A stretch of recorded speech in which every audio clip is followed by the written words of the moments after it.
Hello,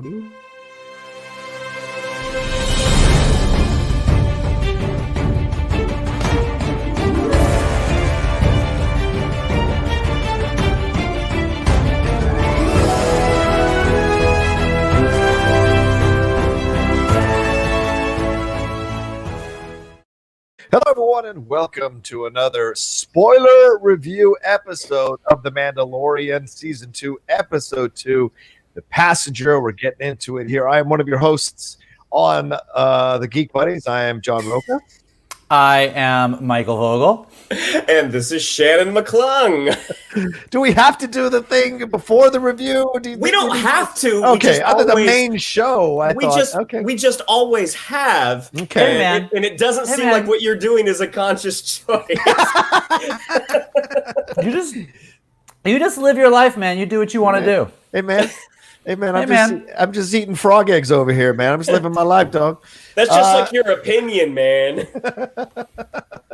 Anyway, we are the Geek Buddies, and thank you all so much for joining us again for another spoiler review. I want to say that 100 times, spoiler review. Some people were complaining that I didn't say that off the bat in the first episode, so I want to address that and say it right off the bat in case anybody has any issues about it. I'm going to put it in the title, but in case you didn't read the title and just click play, it's spoiler. I think we did do it right this time. You say the spoiler review before you read the synopsis of what happened in the episode. I think we're good. Yeah, we did it. Because I put in the title. I figure that's enough. People read, right? So anyway. And I think last time we actually got the intro right, but we didn't say spoilers right off the top. So one of these days, PB&J, it's coming together. I think by the season 2 finale, we'll have this all ironed out. You guys don't need to worry about it. It's fine. We're good to go. Totally cool. It's totally cool. All the branding you need. Ta-da! Anyway, all right. So we're going to get into this episode here. We are going to have some spoiler situations going on to talk about all the stuff that happened. I don't know if there's that much to spoil, but there certainly are Easter eggs to discuss and some things to have conversations about spoiler-wise that could end up paying dividends down the road in this season in particular, judging from some of the scenes we saw in the trailer for this season, for sure. So let's get into it. Just a quick synopsis, basically, of this particular episode. It's basically the Mandalorian ferrying a frog lady across the galaxy to find another Mandalorian that her husband says she knows. Unfortunately, they have to crash land after they encounter some X-Wings, and it leads to some crazy alien type stuff going on an ice planet, an unnamed ice planet. It wasn't Hoth, and it wasn't Ilum, so an unnamed ice planet. Actually, is a named ice planet though. Okay, I looked it up, and it is actually Maldo Crace, which is the episode, the planet from the very first episode of Mandalorian. Apparently, so the same planet. That he went to go. Sands. Yeah. Yep, where they picked up ex-SNL alum Horatio Sands is also where he crash landed, according to what I read online. So not named in the show. Not named in the show. Definitely not Hoth. Definitely not Ilum. Okay. But that is apparently what it is, which I thought was kind of neat. Well, I appreciate you clarifying that, Michael. Lord knows I don't want to make any more mistakes on Mandalorian reviews. Let's get into. Hey. Just stick with me and Shannon. We'll lead you along fine. Oh, will you? All right, let's get into it. What did you think about this? In a sense, it felt like another kind of creature of the week episode, but also we got a little bit more of the child, or AKA Baby Yoda, being a little more precocious than maybe some of us might enjoy seeing and being. We get new species. We get a frog lady, and remember, this is directed by Peyton Reed, so we get an oversized ant. For absolutely no reason, but some fun wink and nod to Peyton Reed. We get Dave Filoni as an X-Wing fighter, so coming back to reprise that character. So much happening here. What'd you guys think? Yeah, I really enjoyed it. I mean, I think, like you said, this was kind of like a stepping stone episode. After last week's episode, I really wanted more of like, all right, what's going to happen? But this was probably just a setup episode for what's going to happen down the line. I thought action-wise, it was awesome. I mean, getting to see Mando take on those other kind of marauder bounty hunter guys trying to steal the child. A fantastic comedic action bit using the jetpack to launch that little guy into the stratosphere.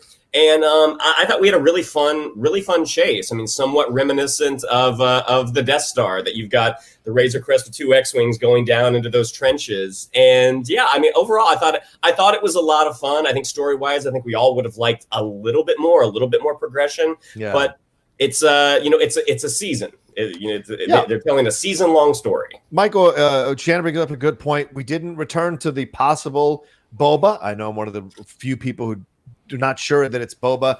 We didn't return too much to. We immediately picking up right where we left off. So there wasn't like sometimes last season we jumped to a whole new other adventure, a whole new other time. A time had gone past. This one immediately picks up right where we left off. We get him fighting these other supposed bounty hunters, and just to show how much more prowess he has as a fighter. And then we're into the main story. So what did you feel about this? Yeah, I thought it was great. I mean, I think that it's going to infuriate the fans that want to know about the Mandalorians and about Ahsoka and what's going to happen and what's going on with the Darksaber and all the things that Star Wars fans love to obsess about, and I don't mean that in a bad way because the three of us obsess about those things too. I think it's great that Filoni and Favreau are doing the thing they want to do. We know from season 1 that they are not in any rush. We also know from season 1 that at the end of the day they stuck the landing. So they are very clearly wanting to tell these sort of fun episode of the week kind of stories. And I think that once you just sort of accept that and go, that's what this show is, it is 40 minutes in the Star Wars universe and it is a blast. So I thought it was a lot of fun. I thought it was really cool.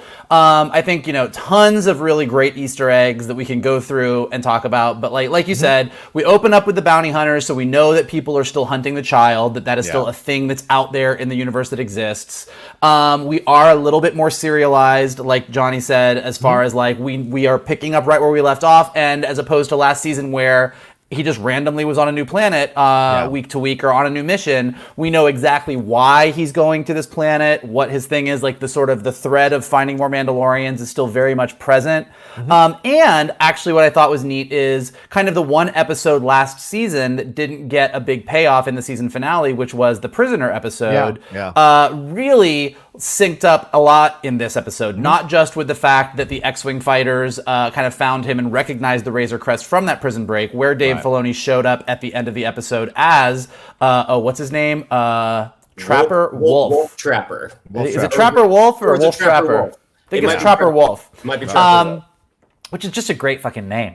But not only that, but we also got a Q90 or Zero, the droid from the prisoner episode. Frog Lady used him to communicate. So lots of sort of references back to that episode. So we'll see if that episode pays off in bigger ways moving in, if any of the other characters from that episode will show up. But I thought that was kind of some nice little connections.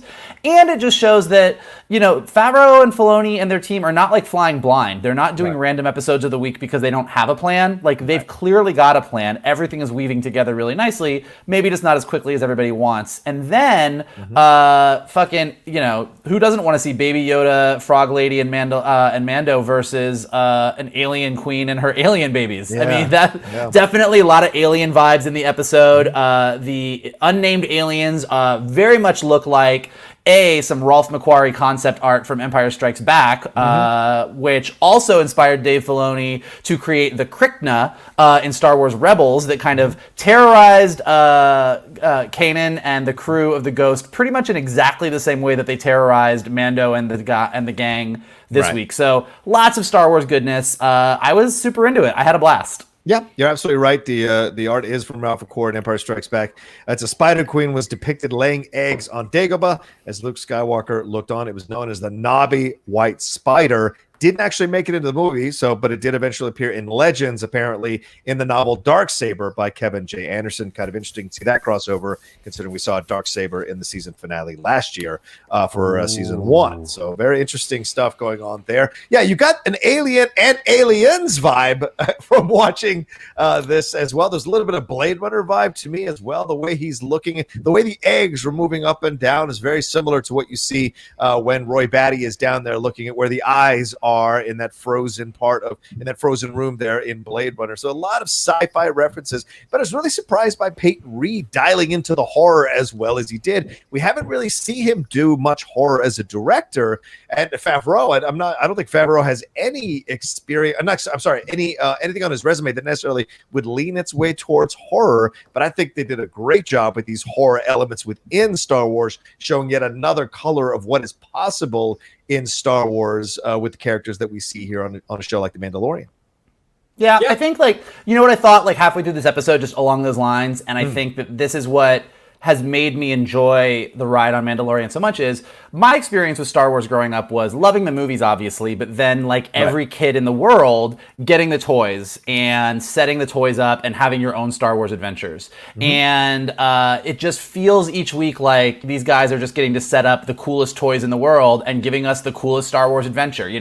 Oh, we crash landed, the X-Wings were chasing us, we had to land on this ice planet, but then we went down this tunnel and there was these eggs and then the monster chased us and the X-Wings, it just is very much the fun adventure vibe that you go for that sometimes Rise of Skywalker, you get so bogged down in all of the backstory and who's related to who and all the references that you kind of lose the fun to some people. And I think that Mandalorian, this episode particularly, light on some of the answers that we're all waiting to find out about, but heavy on the fun. Yeah. Shannon? Yeah, and Peyton Reed, he made a couple of interesting choices that I'm curious, were they his choices or were they Favreau's choices? Where it's almost like it was almost like a commercial break being built in, when the Razor Crest falls to its ultimate position on the ice planet, and it goes to black. Yeah, that was interesting. And then it comes back, and I'm kind of like, are you doing that to indicate a passage of time? To me, that was a strange choice. I'm like, I don't. We get it. They got their bell rung. I don't know why you didn't just have them sit there for a second and have Mando wake up. Yeah. But I can't overstate how much I did enjoy the action of it and the tension of it. I mean, as the child is walking amongst those, I wasn't sure if they were eggs. I'm like, are these some sort of stones? Right. But then when he opens one up and pops one in his mouth, which I think his diet is really going to cause some problems for Mando going forward. Well, that is a hungry baby. It is a hungry baby. You got to feed a hungry baby. And that's the thing, that this is the first episode where I felt like Baby Yoda or the child was a little bit annoying. Hey, calm down, stop. Because all this happened because homie was messing around with the eggs and all that, and then went ahead and tried to get some spider eggs, and then all this madness happens with these spiders. If he leaves those eggs alone, I think they're all fine. So I'm gonna put that on. I'm gonna put that on Frog Lady's flipper. That's Frog. I'm gonna put that on Frog. She was just swimming in the water, taking care of her young. She shouldn't have wandered off. Well, she didn't tell him. She should have told him, especially since he's already said, hey man, the deal's off. We're gonna be lucky if we get off this planet alive. If she had walked over to Mando and said, then it would have been fine. It wouldn't have been fine because he can't understand her. He said multiple times he doesn't understand what the hell she's saying. But I take your point. But just like Mando's taking care of that child, she has her child to take care of. And technically, technically the alien queen is also taking care of her. A lot of taking care. There's definitely a theme of taking care of your children in this episode. And where it might lead as well. That's for sure. And none of them are really doing a good job. Yeah, that's a fair point. I want to throw something out there. Go ahead, Mike. What were you going to say? No, I was just going to kind of back to your original point. So I find Baby Yoda to be delightful always, and I think a lot of people felt that in last week's episode there was a lack of Baby Yoda, and I think they sort of more than made up for it this week because we got Baby Yoda all the time. So I didn't find him annoying. I do think that it was an interesting choice to have him eat. You're oh, you're eating babies. To set up her babies as being the most important thing in her life. Yeah. She and her husband have made sacrifices. She lays it down to Mando. We've got to do this. We've got to get there. This is everything. And meanwhile, Baby Yoda's just popping those things like it's M&Ms. I was like, oh, I feel a little bit weird about this, but I actually like that. I actually like that in kind of in the same vein as we saw Baby Yoda force choke Cara Dune back in season 1, that like he is a baby. Like he's not this angelic kid who's always doing everything right. I like that he sort of is the cause of trouble sometimes. I like the fact that he's a little bit more nuanced than the. Go ahead. No, I just like that. I like that he's sort of this imperfect character that can cause trouble as much as he can look adorable. So you're saying you like the character, you don't necessarily like what he's doing. Yeah, I love the character. I mean, like, I think that it was great. Let me put it this way: the way it's constructed, In the means of like just construction, I think it's great that there was like tension all around. Like Mando is stressing because Baby Yoda's eating these eggs, and if the Frog Lady finds out, probably she's going to be upset. But then Frog Lady goes off. Then Baby Yoda eats some more eggs. Then the spider. Like, it was just things piling up on each other, and it wasn't coincidental, and the reason that things happened were all very clearly character based. It's not like you had to justify why did Frog Lady go off. Like, she was cold, she found a hot spring. Baby Yoda is hungry. They can always go back to this well. Like we've seen him eat a frog, we've seen him eat frog eggs, we've seen him eat face huggers, so we're good to go. and or shenanigans hasn't been the cause of trouble yet. I mean, I think there's a danger with that. That's a very easy thing to go to the well to, like, oh, the kid has gotten us into a tight fix again. Right. He is doing things. I do think Mike is right, because I personally didn't like the choice, but Mike is right. Like, he's a kid. Like, there's no malice behind it. Kids stick things in their mouth. Well, how many kids accidentally killed a frog or a lizard because they don't, they haven't conceptualized what life and death means yet. Right. Well, that's then you spank them, and that's usually how you discipline children. I mean, in my opinion. And see, you guys are running a little too soft on Baby Yoda. A little more discipline and a little less. He gets to do whatever he wants, and it's cute. I think Amando is not a good parent at this point, in my opinion, but he is protective. He is protective. But he's not teaching them the ways of the. And also, he's witnessing Mando do some stuff. Like, Mando shrugged there after he used the jetpack to kill that Jawa, that random Jawa, and then give him the shrug. That's not a Jawa. Give him the shrug. You don't think that's a Jawa? What do you think that is? That's definitely not a Jawa. That's one of the. It's the same race as one of the creatures that Rey meets on Jakku in Force Awakens. Oh, okay.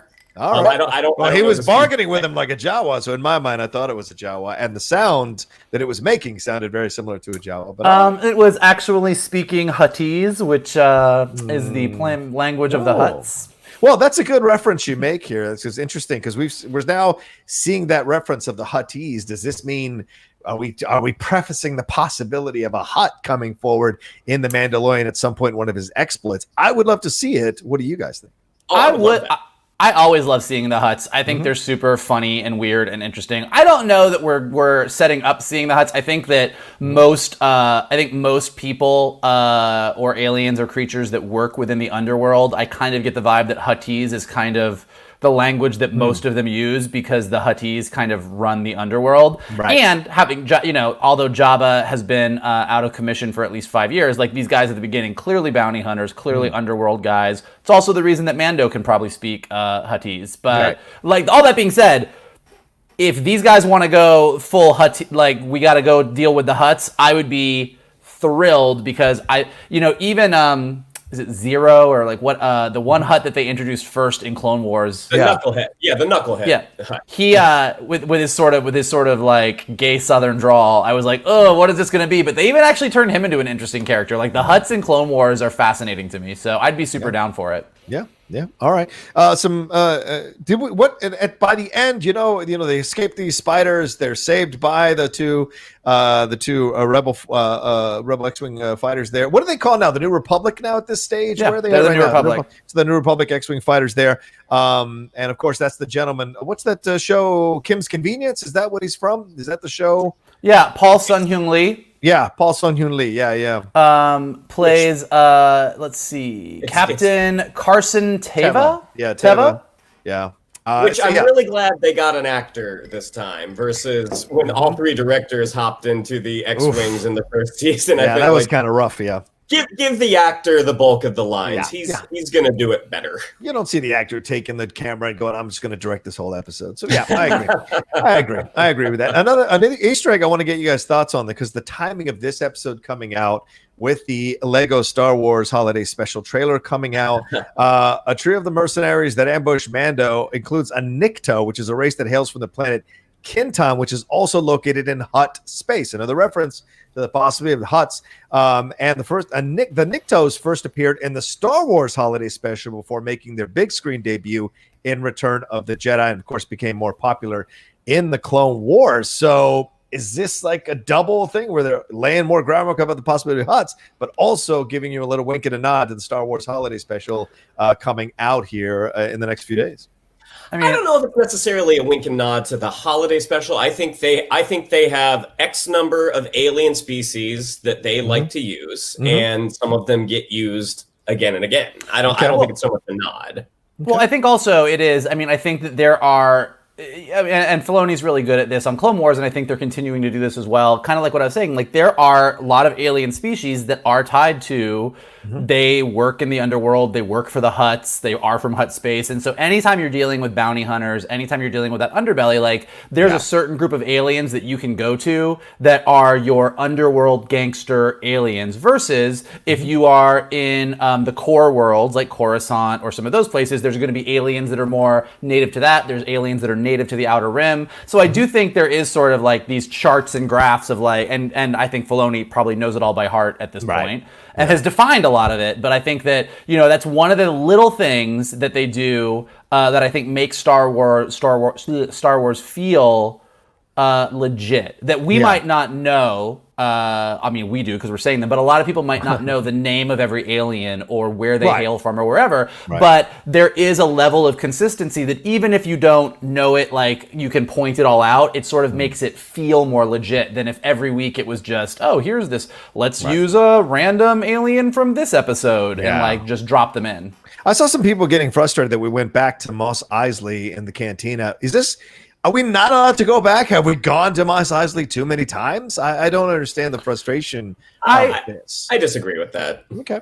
I think there's a danger that of like, okay, it's the Mos Eisley Cantina. It's the famous cantina from Star Wars. You go there over and over. I don't feel too bad about it in this sense, in that, like, this is where, like, apparently, based on the map from last week, there's basically Mos Espa, Mos Eisley, and Mos Pelgo, which is tiny. And so I don't know I don't think Mos Eisley is big enough that there is I don't think they've got a Chili's, they don't have a TGI Fridays, they don't have an Olive Garden, they've got the cantina.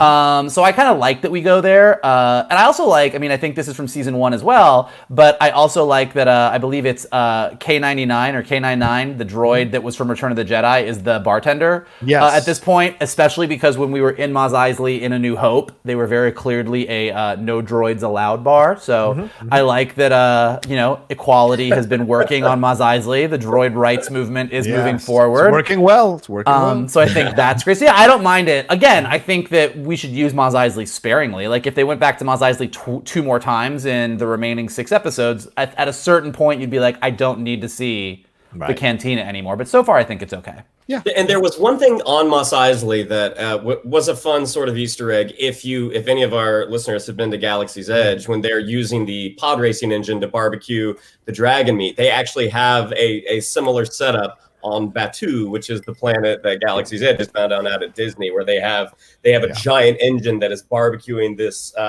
meat that's on a spit. And I was like, that's fun. It is at the Ronto Roaster. There you go. And she, and she references the Rhodians in that scene as well, which of course is the Greedo reference there.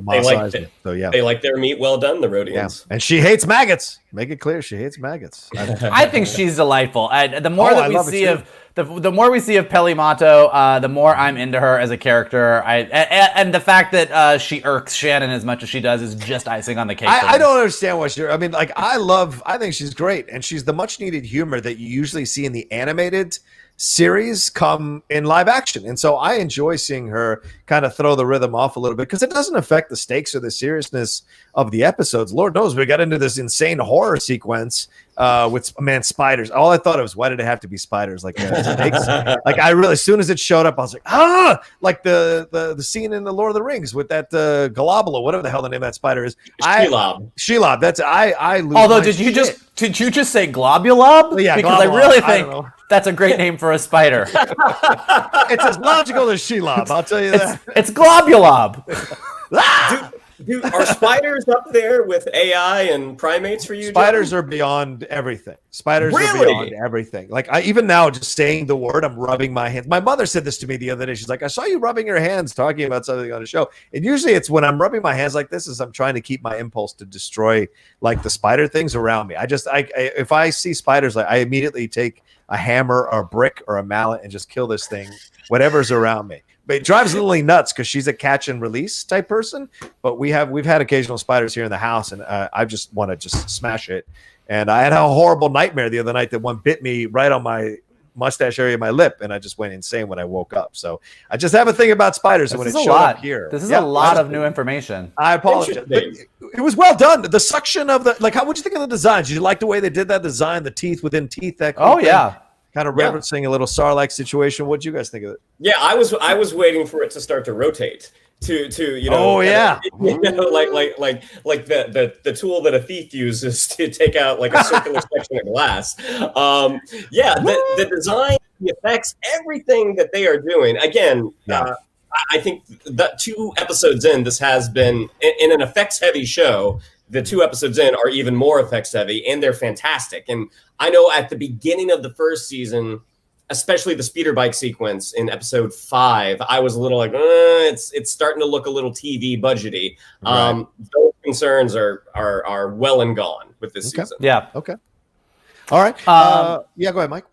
No. Go ahead, please. No, I don't have anything in front of me right now, so please, what are we going to bring up? No, I was just going to say, I mean, like, so as much as like there wasn't a ton of lore to dive into in this episode, like we mentioned early on, like we do know that bounty hunters are still after the child, so I think that is going to pay off, whether that is Moff Gideon is sending people out or whatever. Like I think that that's just an element to know that he still is in that constant danger. The references, the New Republic coming in, kind of giving him a pass, kind of like we now know from last season that we know you were there, but we also looked at the footage and we know you kind of did better for us than worse for us. So he's kind of on a solid keel with the New Republic, which I think giving him a pass, but also kind of like, you got yourself into this situation. We're gonna let you get yourself out of it. Yeah. I will say, I mean, the other thing, really quickly on this front, and then I have another thought, but so we know that, and we do know that he's going to Trask next, and we've seen Frog Lady with her egg pack on the boat, so we know that this planet is not Camino, not Mount Cala, but is apparently a planet called Trask, and that's where we're going to be next season, and based on the trailer, that is where we're going to start meeting some of these new characters that we've been really curious about, so I do think we're going to pick up some of that story next week, which I think is going to be really interesting. Yeah, I agree. So I think we've got this was kind of a nice break, a nice breather, a nice like, hey, if you miss Baby Yoda, here is a whole lot of Baby Yoda to enjoy, which I did. And we got a fun little horror sequence in Star Wars, which all in all, it was good, and we'll pick things back up next week and see where we go. Yep, and that prison is a reference, some Bothan reference involved in that prison, so that could be something maybe down the road. So there's enough to pay off here. What did you guys think about him, real quickly? What did you think about him saying, may the Force be with you? Didn't he say that he didn't know about Jedi or didn't believe it? What did he say about Jedi? So how would he know may the Force be with you? Do you think it's just something he heard and like Mike's ice in his glass? Do you think it's something he heard and just repeated, because of just kind of, knowing how to handle the universe when he's around it? That stood out to me as well, John. Mm-hmm. I do remember when they were talking about, this race of sorcerers that can move objects with their minds, but having a knowledge, at least of the phrase, to know like this is something that people say to each other when they're kind of like bidding each other farewell. Right. It stood out to me, but I'm choosing to believe what you opined just a second ago is like this is just something he knows.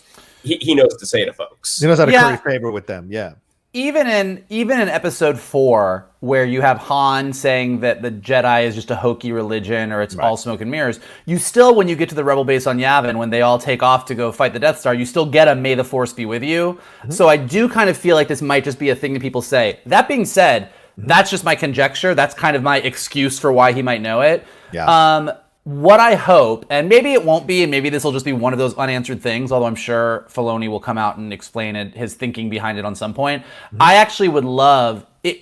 It does kind of stand out. It's so specific that he was so in the dark about Jedi.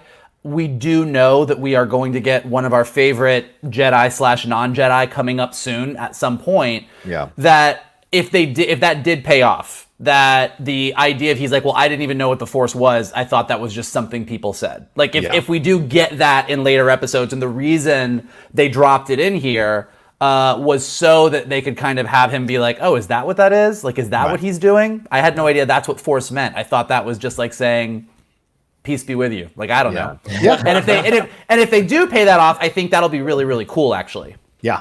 It'll be fascinating. I don't know if we're going to get much with Dr. Mandible, the ant there. I think that was just a fun little Ant-Man reference. But she did play the Idiot's Array, which is, of course, something you saw in Solo.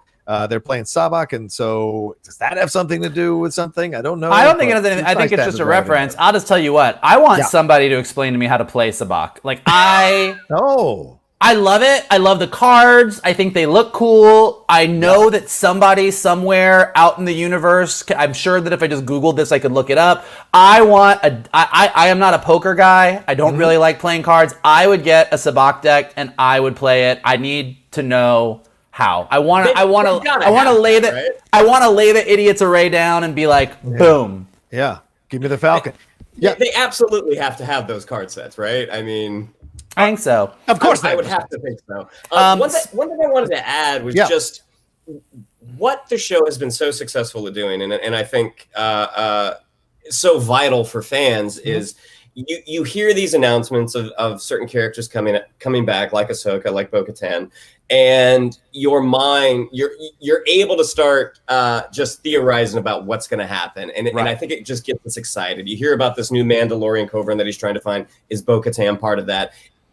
When he runs into Ahsoka, the child species is not a well-known species, but she knew Yoda. Right. So she's going to recognize him. Like the possibilities of where the story is going to go is just so joyous as a fan. And you know what? 99% of them might be wrong. And that's okay. Right. But you get to, again, it just puts you back in that mind frame of when you were first discovering these films and this universe. And it's just really exciting. Well, it's like we said, like, look, I've been wrong at least twice now. Like, this isn't Hoth, this isn't Ilum, it's I wrote it down, Maldo Kreis, or Kreis. Is this Camino? Is this Mon Cala? No, apparently it's a place called Trask. Like, I don't mind being wrong as long as I'm entertained. And so far, I've been really entertained. Like, so I'm happy to theorize and come up with theories and what my fan canon would be, and I'm all about that. And as long as they keep delivering great story that actually each week adds to mythology, they're adding planets, they're adding aliens, they're adding creatures, they're adding all these new elements. Like, I think they're doing such a great job of building out this era of Star Wars, and I'm here for it. Yeah, me too. I think it's great. And them coming back. And look, we did get new species with those spiders, for something we haven't really seen before. Like we said, the Macquarie art, but they weren't used. And then we see the frog lady. We'd never seen that species before. And of course, the Dr. Mandible. We don't even know what species that is, the overgrown ant. So we did get some new species in this, but not quite the same magical way they introduced new ones. Yeah. But along those lines, one thing to Shannon's point about like the really great effects. Frog Lady is obviously a lady in a frog suit, but when they were all running from the spiders, when they were all running from the spiders and she sort of got down on all fours and started hopping, and they kind of like added those effects in there, or her just using her tongue to like eat her food or grab her robe, like there's a bunch of little things in there that normally on a TV budget you don't do, because all of those things, like there's effects involved, there's CG involved, there's lots of things, but going that extra mile to make these aliens feel even more real to us in those ways, like that's what's really really setting the show apart in a way too. Like everything they do is really, it's bringing Star Wars to life in the way that Filoni did in the animated sense in Clone Wars, and that he and Favreau are just like kind of nailing here. Along those lines, another thing that I wanted to give a shout out to in general is the Razor Crest, is his ship. Yeah.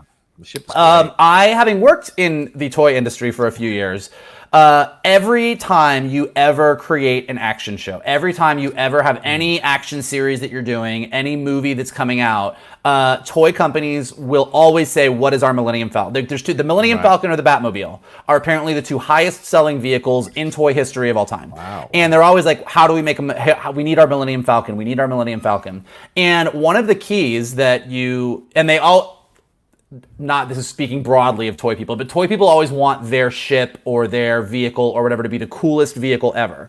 Right. And the thing about the Millennium Falcon that makes it the coolest vehicle in history is that it's not the coolest vehicle ever. It kind of breaks down all the time. It's been cobbled together. Like, we see the Millennium Falcon in some pretty rough spots. It's a bucket of bolts. It's a bucket of bolts. And with the Razor Crest, I mean, through season 1 and season 2, I found myself in this episode really kind of like caring about his ship in a way that I don't always care about shit. I love this ship. I love the setup of it. I love the cockpit up top. I love coming down. Like when the hole was ripped in the side and the spider was on top, like I was actually concerned. And like the final shot of this episode being them in that cockpit crammed together with the back flap of the ship just like flapping in space, like it is the most rundown piece of junk. It's just one more example of this universe not being pretty and perfect, and his ship is the baddest ship in the galaxy because he's the biggest badass. Like, he is fucking hobbling to this planet. And I think that's just like, that also shows that this creative team has an understanding, not just of Star Wars, which is this really lived in kind of like bucket of bolts kind of universe in a lot of ways, but also an understanding of what makes fans fall in love with characters, with creatures, with vehicles, with everything. Like, every single aspect of this show, we are obsessing over all of it and wanting to know more about it, wanting to know more about these alien spiders, wanting to know more about which planets we're on, like wanting to like see a blueprint of the Razor Crest. And so that they're really just like we said last week, like we said this week, they are nailing that idea that Star Wars is supposed to make you feel like a kid again. And Absolutely. they are. Yeah, and if you're going to follow up Slave One, you got to come up with something really good, and Razor's Crest does that, so it's great to see. So, all right, well, that's our spoiler-filled review. You know, it was a lot to spoil, but, you know, there wasn't much to spoil, but we did spoil some things. So, spoiler-filled review of episode 2. Could you chomp louder? Is that possible? You know, you're chomping into the mic, Mike. First time having a mic in your mouth? What's wrong with you? Anyway. Here's what I'm going to say. Here's what happened. I swallowed the ice, and then I realized as soon as I did it that I've made an error in judgment. And I was going to try and hold it until you got done talking, but it was getting really cold. And I needed to chew it. And I was like, I'm just going to do this. Maybe they won't notice that I'm chewing this ice into the microphone. Clearly, it was noticed. All right. Well, there you go. And that's the kind of reviews you get here on the Geek Buddies for sure. Kind of moments you get. A lot of texture. Absolutely. So that's episode. We wanted it to feel lived in. We wanted this review to feel lived in. A bucket of bolts review, if you will. Season 2, episode 2, The Passenger. That's our spoiler-filled review, chapter 10 of The Mandalorian. Let my two co-hosts here take it. Shannon, what do we got to tell them? Yeah, if you'd like to follow us on social media, on Twitter, it's at Geek_Buddies. On Instagram, at _Geek_Buddies. If you'd like to follow me on social media, on Twitter, it's at Shannon_McClung. On Instagram, at Shannon the Geek Buddy. If you would like to follow Mr. Vogel, I forgot how to do that for a second. Yeah. It's at MK2. And if you would like to follow Mr. Rocha, it's at The Rocha Says. Yeah, Mr. Vogel. And if you're tuning in for this Mandalorian review and you haven't checked out our other stuff, please check out the Outlaws page. Check out our weekly Geek Buddies episodes. Check out our other Mandalorian review. Definitely hit the like button. Subscribe to the Outlaw page. Tons of awesome geeky content with us and also with him and a ton of other amazing people. Definitely leave some comments below on the YouTube. We had a spirited discussion last week about several things in Chapter 1. Don't know that we have as much to talk about this week in Chapter 2, but hey, Let us know what you thought about it. Let us know what you think about chomping on ice in a review. Whatever you want to do, let's talk about it down below. And if you're listening to this on Anchor or Spotify or Apple Podcasts, definitely rate us there. Give us some stars. Give us a comment. It helps us go up in the rankings. And the best thing that you can do is share this review, post it on Twitter, retweet it on Twitter, post it on your Facebook page, send it to your friends. Be like, hey, these guys are covering all kinds of crazy shit about Mandalorian. What do you think about it? So that we can just keep this conversation getting bigger and bigger. We're going to do every episode of Mandalorian weekly, and according to Disney Plus's schedule, as soon as that's done, we're going to dive right into WandaVision. So you are with us for the ride. For the ride, absolutely. Everything my two co-hosts said, my two friends said, absolutely. Follow us on everything. Comment below as much as possible. We love the discussions, and definitely share the episode, as Mike said, and subscribe to the channel. There's more stuff coming from the Geek Buddies for sure. So get involved. And also subscribe to the podcast. If you're watching on YouTube, we have a podcast. Go and subscribe there and share that as well. All right. That's it from us. Much love to all of you. And we'll talk to you next time with another brand new spoiler-filled review of The Mandalorian from the Geek Buddies.